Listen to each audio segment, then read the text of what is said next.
नमस्ते दोस्तों, आज मैं आपको आयु संबंधित सवालों का एक ऐसा तरीका बताऊंगा जो पूरे चैप्टर में कोई सा भी सवाल हो इसी तरीके से लग जाएगा। तो सीख के जाना, थोड़ा प्रैक्टिस भी करना घर पे जाके और सभी सवालों को फिर आसानी से बना लोगे। स्टार्ट करेंगे। पहला सवाल, सीता और गीता की वर्तमान आयु का अनुपात 5:4 है। सीता और गीता वर्तमान आयु मतलब प्रेजेंट, इनकी वर्तमान आयु यानी कि प्रेजेंट की आयु का जो अनुपात है वो 5:4 है। 3 वर्ष बाद यानी कि प्रेजेंट से 3 वर्ष बाद बोला है तो 3 वर्ष नीचे आ जाइए। 3 वर्ष बाद यह अनुपात 11:9 हो जाता है। गीता की वर्तमान आयु, गीता की प्रेजेंट की आयु पूछ रहा है, क्या होगा। देखिएगा, यह सवाल अधिकतर एग्जाम में आता है और इसी सवाल में बच्चे को परेशानी है। 2 से 3 एग्जाम्पल बताऊंगा मैं और आपके दिमाग में ऐसा सेट हो जाएगा कि आप बिना पेन और पेपर के भी कर दोगे। करने का सबसे सरल तरीका है कि सबसे पहले तो जो नीचे वाले अनुपात हैं इनका अंतर करिए। 11 और 9 का अंतर आ जाएगा 2, लिख लिया। अब करिए क्रॉस मल्टीप्लाई। 9 पंजे 45, 11 चौके 44, 45, 11 9 पंजे 45, हल्के से लिख लेते हैं। 11 चौके 44 हल्का सा लिख लेते हैं। ये इसलिए किया है कि आप इन दोनों का अंतर करोगे और नीचे लिखोगे। पहले तो नीचे वाले अनुपात का अंतर लिख लिया, फिर क्रॉस मल्टीप्लाई करके उनका अंतर नीचे लिखेंगे और मल्टीप्लाई कर देंगे जितने वर्ष बाद में जा रहा है उतने से। ठीक है, तो ये हो जाएगा 2 3 6। पूछा है गीता की वर्तमान आयु। गीता की वर्तमान आयु का अनुपात कितना है? 4। तो 6 का गुना 4 से कर दो 24। सवाल खत्म। 24 कहां है भाई? बी ऑप्शन में दिया गया है। यह आपके सवाल का सही जवाब है।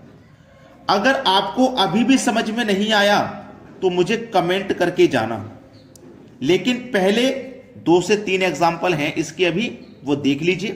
क्लियर है ना बात मेरी? चलिए अब देखते हैं अगला सवाल। अगला सवाल, P और Q की वर्तमान आयु का अनुपात 5:6 है। P और Q की वर्तमान आयु यानी कि प्रेजेंट की आयु का अनुपात 5:6 है। 7 वर्ष बाद यानी कि प्रेजेंट से आ जाइए आप, 7 वर्ष बाद यह अनुपात 6:7 हो जाता है। P की वर्तमान आयु क्या होगी? याद करिए मैंने क्या बताया था। मैंने बताया है कि नीचे वाले अनुपात का अंतर करिए, 6 और 7 का अंतर 1 आ जाएगा। फिर मैंने बताया क्रॉस मल्टीप्लाई करिए। 7 पंजे 35, 6 छिंग 36, तो 35 और 36 का अंतर 1 आ जाएगा। मल्टीप्लाई कर दो जितने वर्ष बाद में जा रहा है उतने से। 7 वर्ष बाद में जा रहा है, 7 से मल्टीप्लाई कर दो, ये कट जाएंगे, 7 ही बचेगा। P की वर्तमान आयु, P की वर्तमान आयु का अनुपात 5 है, तो 7 का मल्टीप्लाई 5 से कर दो, 7 पंजे 35। ये सवाल का सही जवाब हो जाएगा, सी ऑप्शन में दिया गया है।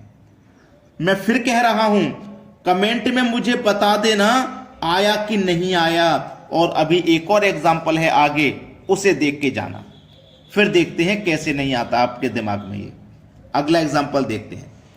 अगला सवाल, 6 वर्ष पूर्व ए तथा बी की आयु का अनुपात 6:5 था। 6 वर्ष पूर्व मतलब 6 वर्ष पहले। तो सबसे पहले तो प्रेजेंट लिखिए आप। प्रेजेंट में ए और बी लिख लीजिए। ए और बी 2 ही व्यक्ति हैं। प्रेजेंट से 6 वर्ष पूर्व, तो 6 वर्ष पहले चले जाइए ऊपर। प्रेजेंट से बाद कहेगा तो नीचे आ जाते हैं, पूर्व या पहले कहेगा तो ऊपर जाते हैं। ठीक है, 6 वर्ष पूर्व हम ऊपर चले गए। इनका अनुपात था 6:5 एवं 4 वर्ष बाद यह अनुपात 11:10 हो जाता है। 4 वर्ष के बाद यानी कि प्रेजेंट से 4 वर्ष बाद बोला है तो 4 वर्ष नीचे आ जाइए। कितना हो जाएगा? 4 वर्ष बाद 11:10 हो जाएगा। कंफ्यूजन की कोई बात नहीं है, तरीका वही है। नीचे वाले अनुपात का अंतर करो, 11 और 10 का अंतर 1 आ जाएगा। फिर क्रॉस मल्टीप्लाई, 10 का गुना 6 से करो 60, 11 का गुना 5 से करो 55, 60 और 55 का अंतर कितना आ जाएगा? 5 आ जाएगा। नीचे लिख दो। मल्टीप्लाई जितने वर्ष बाद या पहले कहा है जोड़ दो यहां पे। 6 और 4 10, 5 से 10 कट गया 2 बार में, 2 1 कम 2 ही रहेगा। बी की वर्तमान आयु क्या है ये बता दीजिए। बी का तो वर्तमान का कोई अनुपात नहीं है, कोई बात नहीं। बी का 6 वर्ष पहले का तो अनुपात है, तो बी का 6 वर्ष पहले के अनुपात से मल्टीप्लाई कर दो। 2 का गुना 5 से कर दो, कितना हो जाएगा भैया 10। यानी कि बी की आयु 6 वर्ष पहले 10 थी, 6 वर्ष पहले, तो अब कितनी होगी? तो 6 में 10 में 6 जोड़ के वर्तमान में आ जाइए। ये 6 वर्ष पहले की है ना, आपको वर्तमान बतानी है तो पहले में 6 जोड़ के वर्तमान में आ जाओ। तो 10 में 6 जोड़ दो तो वर्तमान में हो जाएगी बी की आयु 16 वर्ष। ठीक है, सी ऑप्शन बिल्कुल सही जवाब है। मैं फिर से कह रहा हूं, आप मुझे कमेंट में बता देना अगर समझ में नहीं आया हो, और समझ में आया है तो लाइक के साथ साथ शेयर करके जाना। आपके जितने भी साथी हैं जो तैयारी कर रहे हैं और आयु संबंधित प्रश्नों में से ये टॉपिक आपका सबसे कमजोर है, या आपको समझ में नहीं आता, या फिर आप भूल जाते हैं, तो आज के बाद कभी जिंदगी में नहीं भूलोगे। जिंदगी भर के लिए मैंने आपको ये सिखा दिया, भूल जाओगे क्या? नहीं भूल सकते। और हमारी इस मेहनत के लिए केवल हम आपसे लाइक और शेयर मांगते हैं।